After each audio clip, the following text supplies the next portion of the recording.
السلام علیکم ورحمۃ اللہ وبرکاتہ۔ بسم اللہ الرحمن الرحیم، والصلاۃ والسلام علی رسولہ الکریم وعلی آلہ وصحبہ اجمعین۔ انسان دنیا میں جاہل پیدا ہوتا ہے اور باقی جتنی مخلوق ہے وہ تعلیم یافتہ پیدا ہوتی ہے۔ ہمارے بارے میں اللہ تعالیٰ فرماتے ہیں واللہ اخرجکم من بطون امہاتکم لا تعلمون شیئا۔ بھائی آواز ٹھیک کرو اس کی۔ اللہ نے تمہیں ماں کے پیٹ سے نکالا، تم کچھ بھی نہیں جانتے تھے۔ اب یہ علامہ ہے، یہ ڈاکٹر ہے، یہ سائنسدان ہے، یہ تاجر ہے، یہ سائنٹسٹ ہے، یہ فزیشین ہے، یہ سرجن ہے، یہ کتنے کچھ چیزیں ہوتی ہیں۔ ماں کے پیٹ سے جاہل پیدا ہوتے ہیں، باہر آ کے سیکھتے ہیں۔ باقی مخلوق کے بارے میں اللہ فرماتا ہے ربنا الذی اعطی کل شیء خلقہ ثم ہدی۔ اللہ نے ہر چیز کو پیدا کیا اور اسے ہدایت دی، علم دیا۔ چونٹی کو لائن بنانا کوئی نہیں سکھاتا، خود اپنے اندر سے وہ یہ علم لے کے آتی ہے۔ دانے کو 4 ٹکڑوں میں کاٹ کے رکھنا غلہ سٹور کرنے کے لیے کہ یہ کہیں نرم ہو کے اگ نہ جائے، یہ علم اس کو اللہ آسمانوں سے دیتا ہے۔ 1 سینٹی میٹر سے زیادہ دیکھ نہیں سکتی، لائن کیسے بناتی، نکل کے واپس کیسے پہنچ جاتی، اور اس اندھیرے میں پورا خاندان کیسے ایک ملکہ کے تحت پورا خاندان 10 لاکھ چیونٹیوں کا خاندان ہوتا ہے، کس طرح ایک ایک کردار اپنے عمل میں، اپنی ڈیوٹی میں پوری طرح عمل کر رہا ہوتا ہے۔ یہ ہے اعطی کل شیء خلقہ ثم ہدی۔ انہیں اپنے پرہیز کا بھی پتہ ہے، غذا کا بھی پتہ ہے۔ شیر کو گھاس کھلاؤ مر جائے گا، نہیں کھائے گا۔ بکری کو گوشت کھلاؤ مر جائے گی، نہیں کھائے گی۔ یہ اپنے اندر ان کا علم پہلے سے ہے۔ چوہا آج اپنے بل سے نکلا، بلی کو دیکھتے ہی بھاگ کے واپس۔ کیسے پتہ ہے کہ یہ بلی میری دشمن ہے؟ اور انڈے سے بچہ نکلتا ہے اور نکلتے ہی چلنا شروع کر دیتا ہے اور دانا چگنا شروع کر دیتا ہے۔ ہمارا بچہ ماں کے پیٹ سے نکلتا ہے، اسے 1 سال تک چلانا ہی سکھانا پڑتا ہے، پھر کھلانا سکھانا پڑتا ہے، پھر کیا کھانا ہے کیا نہیں کھانا یہ بتانا پڑتا ہے۔ تو یہ فرق ہے انسان اور غیر انسان کا۔ تو یہ علم باہر سے لیتا ہے۔ اب چونکہ ہمارا پیپر تھا خلق الموت والحیات لیبلوکم ایکم احسن عملا، کہ اللہ نے ہمیں دنیا میں بھیجا انا خلقنا الانسان من نطفۃ امشاج نبتلیہ فجعلناہ سمیعا بصیرا۔ ہم نے انسان کو 2 پانیوں سے پیدا کیا کہ اس کو ہم آزمائیں، آزمائش کے لیے پھر ہم نے اس کو سننے والا بھی بنایا اور دیکھنے والا بھی بنایا۔ وجعل لکم السمع والابصار والافئدہ، اور اللہ تعالیٰ نے ہمیں آنکھیں بھی دیں اور کان بھی دیے اور دماغ بھی دیا اور دل بھی دیا۔ اور چونکہ پیپر تھا، جانور کا پیپر کوئی نہیں، لہٰذا نہ وہ غلط کرتا ہے، نہ وہ غلط سوچتا ہے، نہ وہ اپنی ترتیب زندگی میں اپنے راستے سے ہٹتا ہے۔ ہٹانا بھی چاہو تو نہیں ہٹتا۔ ہمارے لیے ہے انا ہدیناہ السبیل اما شاکرا و اما کفورا۔ ہم نے تمہیں راستہ دکھا دیا ہے، اب تم شکر گزار بنو یا کافر بنو، یہ اب تمہاری اپنی ثواب دید پر ہے کہ تم کون سا راستہ اختیار کرنا چاہتے ہو۔ تو امتحان کی وجہ سے ایک شیطانی طاقت ہے، اس کی دعوت ہے، ایک رحمان کی طاقت ہے اور اس کی دعوت ہے۔ اللہ کی دعوت انبیاء سے چلتی ہے اور آسمانی کتابوں سے چلتی ہے۔ شیطان کی دعوت زخرف القول سے چلتی ہے، غرورا، جھوٹی باتیں، غلط چیزیں، لیکن پیش کرنے کا طریقہ خوبصورت، جھوٹ کو، زنا کو، شراب کو، چوری کو، ڈاکے کو، غیبت کو، رشوت کو، حرام کو اتنا خوبصورت کر کے پیش کرتا ہے کہ لوگ جانتے ہوئے بھی خریدار بن جاتے۔ اور ہمیں حق پیش کرنا نہیں آتا، ہم اتنی بدصورتی سے حق کو پیش کرتے ہیں کہ حق والے ہی گھبرا کے بھاگنا شروع کر دیتے۔ اور شیطان میں یہ وصف ہے کہ وہ اپنی ہر غلط چیز کو انتہائی خوبصورت کر کے پیش کرتا ہے۔ تو اللہ تعالیٰ نے انبیاء کے ساتھ کتابیں، آخری نبی اللہ کے محبوب صلی اللہ تعالیٰ علیہ وسلم، اور آخری کتاب کلام اللہ قرآن مجید، یہ تحریف سے پاک ہے۔ قرآن کس کا کلام ہے پہلے یہ پتہ ہونا چاہیے۔ قرآن کا تعارف قرآن کی زبانی جتنا سورہ شعراء میں ہے کہیں بھی نہیں، مختلف جگہ قرآن عربیا لقوم یعلمون انا انزلناہ فی لیلۃ القدر لا یاتیہ الباطل من بین یدیہ ولا من خلفہ تنزیل من حکیم حمید، یہ مختلف جگہ پر قرآن کا تعارف ہے، لیکن مجھے سورہ شعراء میں جو قرآن کا تعارف ملا ہے ایک ہی جگہ، وہ پورے قرآن میں ایسا اور کہیں نہیں۔ یہ میرا دعویٰ نہیں، یہ میری اپنی جستجو کے مطابق میری بات ہے، ہو سکتا ہے اس سے بھی بہتر کہیں قرآن میں آیا ہو۔ یہ کس کا کلام ہے؟ پہلا سوال یہ کہ یہ بھائی کس نے بھیجا ہے، یہ پہلا سوال اٹھتا تو اس کا جواب ہے وَإِنَّهُ لَتَنزِيلُ رَبِّ الْعَالَمِينَ۔ انہو کہ تمہارے شک دور کرنا چاہتا ہوں کہ یہ بغیر شک و شبہ کے آسمان والے کا اتارا ہوا کلام، اور رب العالمین کے ساتھ کلام والے کی ہیبت کو ذکر کیا گیا ہے کہ کلام والے کی ہیبت نہ ہو تو کلام کی ہیبت کیسے ہوگی؟ جب وہ کہنے والے کو نہیں جانتا تو اس کے کہے کو کیسے جانے گا؟ جب وہ حاکم کو نہیں جانتا تو حکم کو کیسے جانے گا؟ حاکم کی عظمت حکم کی عظمت پیدا کرتی۔ میرا بھائی تھا نشتر کالج میں کارڈیالوجی کے وارڈ میں سیکھ رہا تھا، 2-3 ڈاکٹر نوجوان بڑے خوبصورت لمبے چوڑے سب کے اونچے اونچے قد آپس میں باتیں کر رہے تھے۔ ایک چھوٹے سے قد کا آدمی آیا، بے روبہ سا، میرے نزدیک وہ انتہائی بے روبہ آدمی تھا، اور تینوں ایسے ہو گئے۔ تو مجھے خیال آیا یہ ضرور ان کا ہیڈ آف دی ڈپارٹمنٹ، ورنہ ان کا ویک کے بندہ ویسے ہی آ کے تھپڑ مارا انہوں نے دل نہیں کرنا۔ تو جب وہ چلا گیا تو میں نے طاہر سے پوچھا یہ تمہارا ہیڈ آف دا ڈپارٹمنٹ؟ کہنے لگے ہاں یہ ہے۔ میں نہیں جانتا تو میں کہہ رہا ہوں پتہ نہیں چپڑاسی کتوں اندر آ گئی، اور وہ جانتے ہیں تو وہ ہل گئے۔ جتنا ہم لوگوں کی عظمتوں کو جانتے ہیں اتنا اللہ کو جانتے تو قرآن ہمارے دل کے اندر اتر جاتا۔ حاکم کی عظمت کے بغیر حکم کی عظمت نہیں، تو وَإِنَّهُ لَتَنزِيلُ رَبِّ الْعَالَمِينَ الحمد للہ رب العالمین وقضی بینہم بالحق وقیل الحمد للہ رب العالمین۔ کہ یہ رب العالمین کا کلام ہے، کل کائنات کا شہنشاہ، جس کا علم کامل ہے، یعلم ما یلج فی الارض وما یخرج منها وما ینزل من السماء وما یعرج فیہا، کائنات کا ذرہ ذرہ جس کے سامنے کھلا ہوا ہے یہ اس رب کا کلام ہے۔ اس کی طاقت کیسی ہے؟ ان القوۃ للہ جمیعا، پوری طاقتوں کا مالک۔ اس کا ملک کیسا ہے؟ قل ان الامر کلہ للہ، اس کی طاقت، اس کا ملک، اس کی قدرت کیسی ہے، اس کی بادشاہی کیسی ہے؟ قل اللہم مالک الملک۔ اس کی تدبیر کیسی ہے؟ یدبر الامر من السماء الی الارض۔ اس کا انتظام کیسا ہے؟ لا تاخذہ لا یعودہ حفظہما، نظام چلاتا کیسے ہے؟ لا تاخذہ سنۃ ولا نوم، ہر ایک پر اس کی نظر کیسی ہے؟ لا یعزب عن ربک من مثقال ذرہ، اندھیرے میں اجالے میں کوئی فرق تو نہیں پڑتا؟ تو نہیں، سواء منکم من اسر القول ومن جہر بہ ومن هو مستخف باللیل وسارب بالنہار۔ تو وہ ایک ہی وقت میں ساری کائنات پر ایسا حاوی ہے کہ نہ غافل ہے، نہ جاہل ہے، نہ ظالم ہے، ظلم سے پاک ہے، جہل سے پاک ہے، غفلت سے پاک ہے۔ فَإِنَّهُ يَعْلَمُ السِّرَّ وَأَخْفَى، اتنا علم کامل ہے کہ زور سے بولو تو سنتا ہے، آہستہ بولو تو سنتا ہے، ہونٹ بند کر کے بولو اسے بھی سنتا ہے۔ میں نے ہونٹ بند کیے، میں نے کچھ کہا، میرے کانوں نے نہیں سنا، اللہ کہتا میں نے سنا ہے۔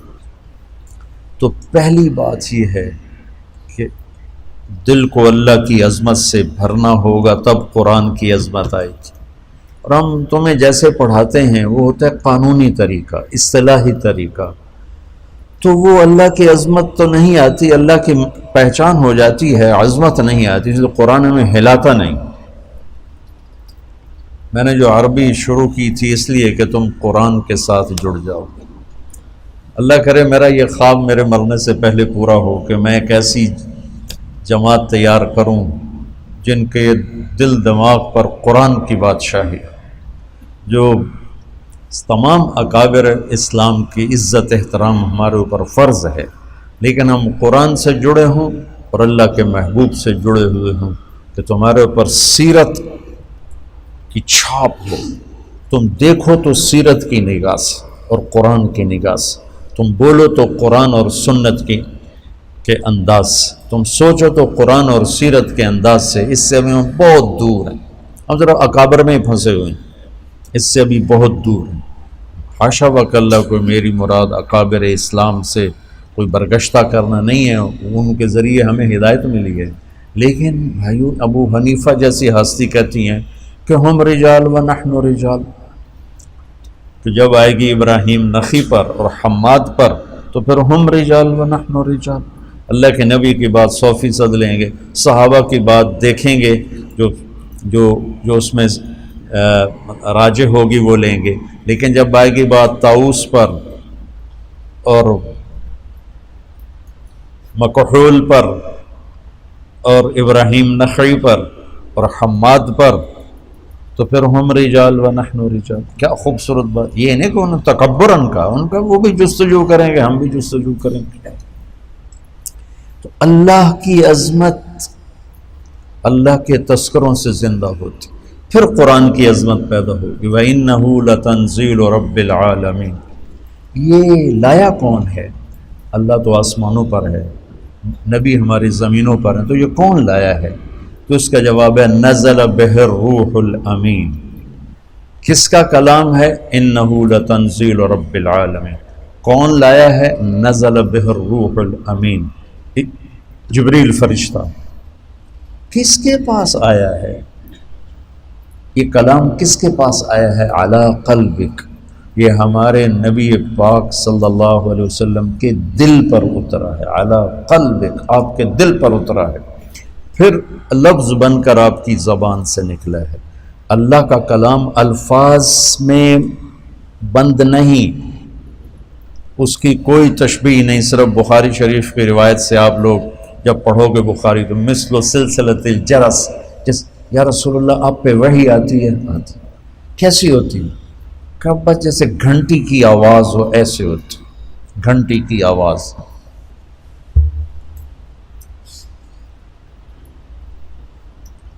پھر جب آپ ہوش میں آتے ہیں تو وہ الفاظ بن کر زبان پہ آتے ہیں۔ یہ اللہ کی زبان سے تورات نہیں نکلی، اللہ کی زبان سے زبور نہیں نکلی، اللہ کی زبان سے انجیل نہیں نکلی، آسمان پہ لکھوائی گئی کتابیں اور اتار دی گئیں۔ کلام وہ ہوتا ہے جو زبان سے ادا ہو۔ قرآن میرے رب کی زبان سے نکلا ہوا کلام ہے، اور کائنات کے بنانے سے 2000 سال پہلے اللہ نے پورے قرآن کی تلاوت فرمائی، پورے قرآن کی تلاوت فرمائی۔ سبحان اللہ، پتہ نہیں کیا وہ انشاءاللہ جنت میں سنیں گے، اللہ ایمان کے ساتھ لے جائے تو جنت کی سب سے بڑی نعمت وہ اللہ کا دیدار ہے اور اللہ کے زبان سے اس کے کلام کا سننا ہے۔ جب جنت کی حوریں بھی گانا سنائیں گی، ساتھ ساتھ ساز بجے گا، جنت کے درخت ساز بنے، پھر داؤد علیہ السلام سنائیں گے تو جنت کے ساز درخت ساز بن کے بجیں گے، ہمارے نبی سنائیں گے تو جنت کے درخت ساز بن کے بجیں گے۔ جب اللہ پردہ ہٹائے گا، اپنا دیدار کرائے گا، اپنا کلام سنائے گا، پھر درخت بھی سنیں گے، نہریں بھی سنیں گی، دریا بھی سنیں گے، پتہ بھی سنے گا، تنکا بھی سنے گا، جانور بھی سنے گا، پرندہ بھی سنے گا اور آپ بھی سنیں گے۔ ایمان والے بھی سنیں گے، ایمان والیاں بھی سنیں گے، تو اس میں ایسے گم ہوں گے کہ انہیں جنت کی یاد ہی بھول جائے گی۔ تو تورات زبان سے نہیں نکلی، انجیل زبان سے نہیں، زبور زبان سے نہیں، لکھوائی گئی، اس سے تو تبدیل ہو گئی۔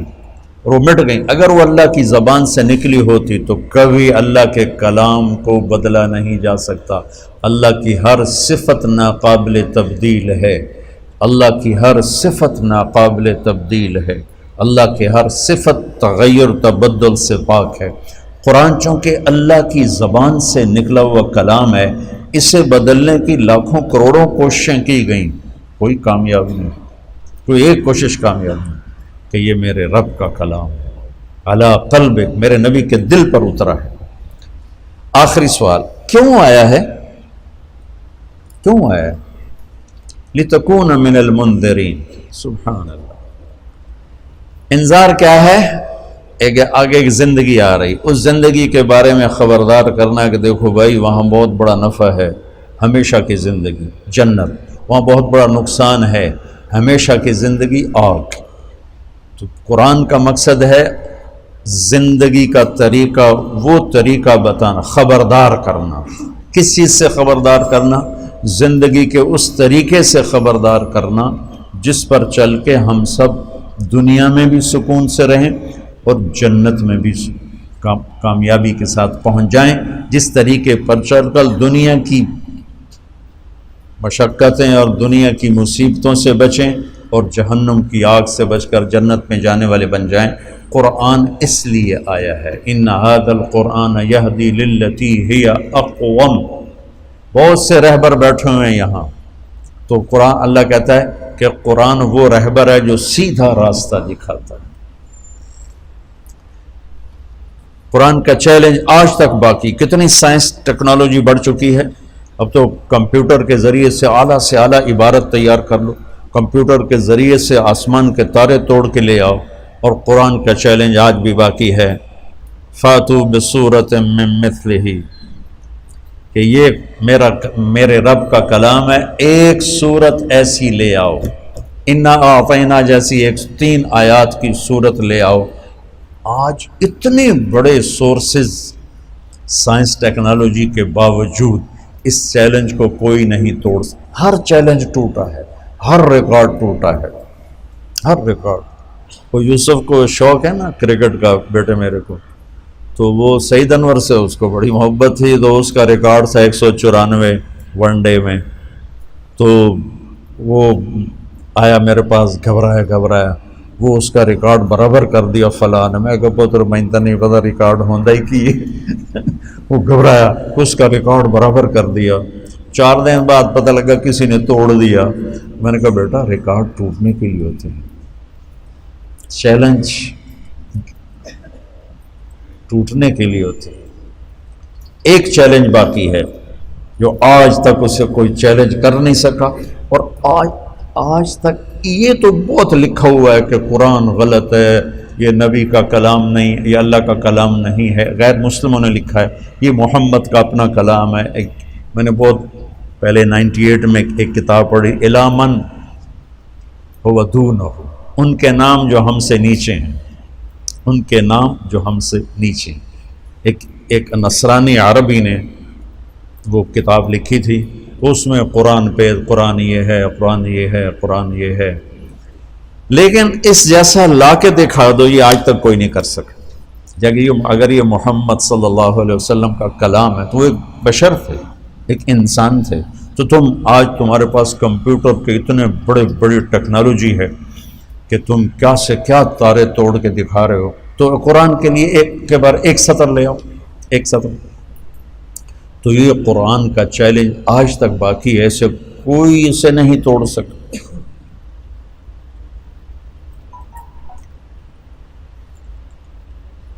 قرآن کی عظمت، اللہ کی عظمت کے بعد قرآن کیا کہتا ہے تو وہ سمجھ میں.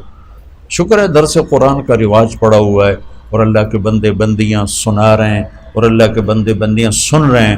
بہت اچھی بات. کسی بھی نیکی کو چھوٹا نہیں سمجھنا چاہیے اور کسی کی بھی مخلصانہ محنت کو حقیر نہیں سمجھنا چاہیے اور کسی پر ایسے حقارت والی تنقید نہیں کرنی چاہیے. پتہ نہیں کس کو کہاں سے کیا ہدایت مل جائے. تو میرے اللہ کا نظام ہے، میرے اللہ کی بات. تو ایک سلسلہ چل رہا ہے، لوگ آ رہے ہیں، فائدہ بھی اٹھا رہے ہیں. پورا فائدہ کب ہوگا؟ جب اللہ کی ہیبت طاری ہوگی اور کلام کی ہیبت طاری ہوگی. پھر ایک دم دل دماغ جھکتے چلے جائیں گے۔ الف لام میم ذالک الکتاب لا ریب فیہ، یہ لا ریب فیہ بھی چیلنج ہے، آج تک اسے کوئی نہیں توڑ سکا کہ اس کتاب میں جو کچھ ہے اس کو چیلنج نہیں کیا جا سکتا۔ میرے بیان کو، میری کتاب کو، میری تصنیف کو میں خود ہی چیلنج کر دیتا ہوں، نہیں جو میں نے پہلے لکھا تھا وہ غلط ہے، اب صحیح یہ ہے، جو میں نے پہلے کہا تھا وہ غلط ہے، اب صحیح ہے۔ میں خود اپنی بات کو توڑ دیتا ہوں، تو اوروں کو تو زیادہ طاقت ہے میری بات کو، میری کتاب کو توڑنے کی۔ لیکن قرآن کا چیلنج ہے لا ریب فیہ، آؤ اسے توڑ کے دکھاؤ، اس میں سے کوئی کچی بات نکال کے دکھاؤ۔ اور ریب کا ترجمہ کیا ہے؟ یہ نہیں، ہمارے پاس لفظ کوئی نہیں، اس لیے ہم شک اس کا ترجمہ کرتے ہیں۔ شک تو خود عربی کا لفظ، بل ہم فی شک منہا بل ہم منہا عمون۔ دماغی تردد، خلجان، بے چینی کے لیے 3 لفظ ہیں عربی میں، 3: شک، مریا، ریب، یہ 3 لفظ ہیں۔ دماغ میں کوئی چیز اٹک گئی ہے، واضح نہیں ہو رہی، اس کے 3 درجے ہیں، ان 3 درجوں کے لیے 3 لفظ ہیں۔ شک جب انتہائی شدید کیفیت ہو، کچھ پتہ نہ چل رہا، اس کیفیت کو عربی میں شک کہتے ہیں۔ مدرسہ حسنین جانا ہے، وہاں چوک پہ کھڑے ہوئے ہیں، کوئی پتہ نہیں، ادھر جانا ہے ادھر جانا ہے ادھر جانا ہے، اس کیفیت کو شک کہتے ہیں۔ اس سے نچلا درجہ ہے مریا۔ مریا کیا ہے کہ لگتا ہے یہ راستہ ہے، لیکن یار ابھی کوئی پکا پتہ کوئی نہیں ہے۔ وہ کسی سے پوچھتا ہے یا خود دماغ میں ایک کیفیت پیدا ہوتی ہے، میرے خیال میں یہ جو راستہ جا رہا ہے نا، یہ میرے خیال میں حسنین مدرسے کو جا رہا ہے، لیکن ہو سکتا ہے یہ بھی ہو۔ تو دماغ کی پہلے کیفیت یہ تھی، یعنی کوئی جہت، کوئی طرف وزنی نہیں تھی، بلکہ ایسے پتہ نہیں یہ ہے کہ پتہ نہیں یہ ہے، پتہ نہیں یہ ہے کہ یہ ہے، اس کو شک۔ اب یہ ہو گیا کہ یار یہ ہے راستہ، چلو پتہ کرتے ہیں۔ اس کیفیت کو کہتے ہیں مریا۔ کیا کہتے ہیں؟ بولو۔ فلا تکن فی مریۃ من لقاء ربک، مریا قرآن نے استعمال کیا۔ تیسرا ہے لا ریب، ریب کیا ہے کہ وہاں جہاں سے ہم ادھر مڑتے ہیں، وہاں آ کر وہ گاڑی کو بریک لگاتا ہے، یار حسنین کدھر ہے؟ ابھی یہ جملہ پورا نہیں کیا، حسنین کدھر ہے، کہ سامنے بورڈ نظر آ جاتا ہے، اوہ اوہ یہ میری کیفیت دیکھی، اوہ اوہ یہ ریب ہے وہ، اور وہ ریب گیا۔ ایک لمحے کے لیے جو شک پیدا ہوتا ہے، ایک لمحے کے لیے جو تردد پیدا ہوتا ہے، ایک لمحے کے لیے جو اوپر نیچے ذہن جاتا ہے اور فوراً ہی ٹھیک ہو جاتا ہے، فوراً کدھر ہے، ہاں وہ بورڈ نظر آ گیا۔ اس ادنا سے وقت میں خفیف سی شک کی کیفیت کو عربی میں ریب کہتے ہیں۔ کیا کہتے ہیں بولو؟ تو اب شک اس کا ترجمہ کیسے ہو سکتا ہے؟ لیکن اتنی لمبی تفصیل اردو میں کریں تو بد تک ایک ہی لفظ پورا صفحہ لے جائے گا۔ تو یہ میں تمہیں قرآن کا حسن بتا رہا ہوں کہ میرا رب کہہ رہا ہے بے وقوفو، اس کتاب میں تو ریب بھی نہیں ہے، تو شک کہاں سے ڈھونڈتے ہو؟ ایک لمحے کا ہوتا ایک یہ یا وہ، یہ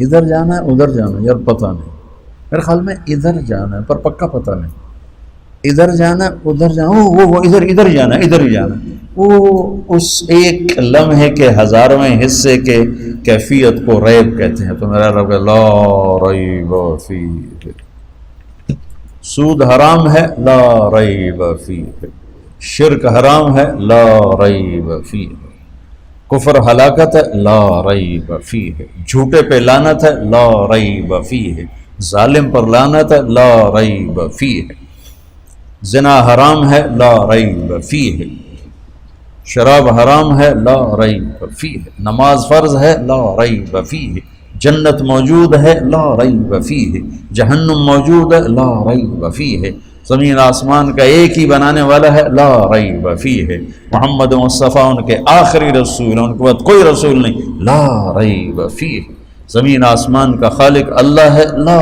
ریب فیہ، مالک اللہ ہے لا ریب فیہ، رزق اللہ دیتا ہے لا ریب فیہ، موت اللہ لاتا ہے لا ریب فیہ، زندگی اللہ لاتا ہے لا ریب فیہ۔ اب اس کو پھیلاتے جاؤ، پورے قرآن پہ پھیلا دو، ایک لفظ کا یقین سیکھ لو، سارا قرآن سمجھ میں آئے گا۔ اب تم شکوک و شبہات سے بھرے ہوئے قرآن تمہیں ہدایت کیسے دے؟ تم سے مراد میں اور آپ، ہم ساری امت کا یہ حال، لا ریب، کیا خوبصورت، لا ریب فیہ، خیانت پہ لعنت لا ریب فیہ، سچائی کو شاباش لا ریب فیہ، انبیاء برحق ہیں لا ریب فیہ، روزہ فرض ہے لا ریب فیہ، زکوٰۃ فرض ہے لا ریب فیہ۔ ارے اگر پاکستان کے مالدار زکوٰۃ دیں تو اللہ کی قسم پورے پاکستان میں ایک غریب بھوکا نہیں سو سکتا، صرف فیصل آباد کے تاجر زکوٰۃ دینا شروع کر دیں تو پورے پنجاب میں کوئی بھوکا نہیں سوئے گا، اتنا مال ہے لوگوں کے پاس۔ لیکن قرآن نہیں جانتے لا ریب فیہ، مال کی محبت نے پاگل کر دیا، دیوانہ کر دیا، اندھے ہو گئے، نہ کسی غریب کے آنسو نظر آتے ہیں، نہ کسی بڑھیا کی آہ سنائی دیتی ہے، نہ کسی کے چہرے کے غم کو پڑھ سکتے ہیں، نہ کسی کی فریاد ان کے دلوں کو پگھلا سکتی ہے، بلکہ اشد و قسوہ، وہ پتھر سے بھی زیادہ سخت ہیں کہ مال کی حرص و ہوس نے انہیں انسانیت سے نکال کر جانور بنا دیا۔ دو ٹانگ پہ چلنے والا، بولنے والا ایک جانور ہے۔ جانور کو کیا پتا رحم کیا ہوتا ہے، سخاوت کیا ہوتی ہے، ہمدردی کیا ہوتی ہے۔ شکر ہے اللہ کے نیک بندوں سے دنیا بھری ہوئی ہے کہ مدارس چل رہے ہیں، یتیم خانے چل رہے ہیں، اللہ کا فضل ہے، لیکن وہ بہت تھوڑے لوگ۔ اگر سارے مالدار سخی ہوں تو سخاوت کا ادنا درجہ زکوٰۃ ہے، زکوٰۃ دیتے ہوں تو کوئی غریب نہیں